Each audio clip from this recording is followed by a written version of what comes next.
This is Jim Michaels with the Hickory Heights Church of Christ, and we'd like to share a brief message with you from the Bible today.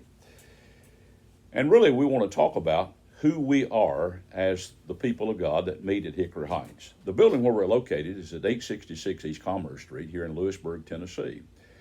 We meet at 9:30 on Sunday morning for Bible study. We have Bible classes for all ages. We meet at 10:30 for our morning worship, and we have an evening worship period at 5 p.m., and then we also have a midweek Bible study at 7 p.m. each Wednesday evening. And once again, we have Bible classes for all ages.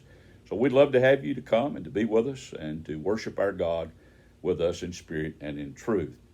Who are we? Well, we're simply a group of Christians that believe in the Bible. We believe that the Bible is the inspired Word of God and that He gives us instructions of how we're to live and lead our lives, but also how we're to worship and to serve Him. We meet together, and as we meet together for the purpose of worshiping our God.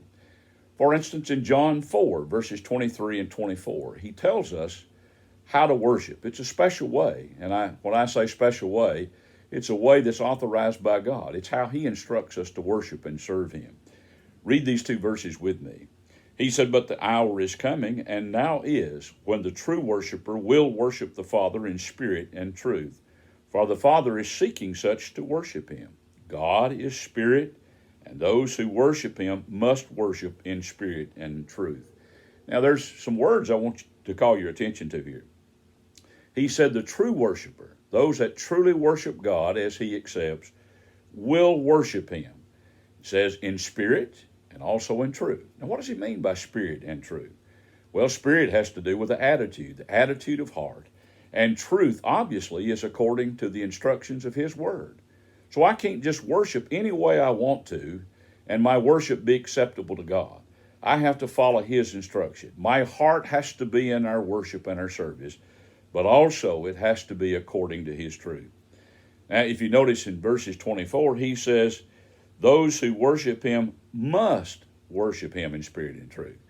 If our worship is to be acceptable, then we have to worship in that way and in that manner, according to spirit and in truth. You know, one of the things that we as the people of God, we assemble together for that purpose. In Hebrews 10, in verses 25, he says, "Not forsaking the assembling of ourselves together as the manner of some, but exhorting one another, and so much the more as you see the day approaching." So we, as a group of Christians who believe in the Bible, we meet together for the purpose of worship. And our worship that is to be offered to God is according to spirit and in truth. And I appreciate you listening, and we'll have another lesson in the future. Thank you so much.